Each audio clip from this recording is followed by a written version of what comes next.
How to fix Spirit Airlines app not working. Hello guys, this is Atticus and welcome back to another tutorial video. In today's video, I'll teach you guys how you can fix Spirit Airlines app not working. So let's get started. So there can be a few reasons why this can be the issue. The first one is really easy and basic. It's the network issue. So just check for your Wi-Fi network and any other network in the vicinity and just connect to one that's really strong.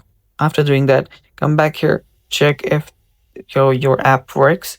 If it does not work, what you'll need to do is you will need to update the app. To update the app, go to your app store, search for that very app, that is Spirit Airlines.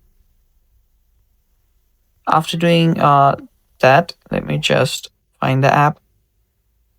So this is the app right here. And simply tap on update if you see an update button available. After you tap on update, the app should begin updating, and after the update completes, that might be the fix for your issue. And yeah, that's basically all for today's video as well. So if it does not really fix the issue, what you can always do is simply delete the app entirely and then reinstall it, as there can be an issue while initially downloading an app.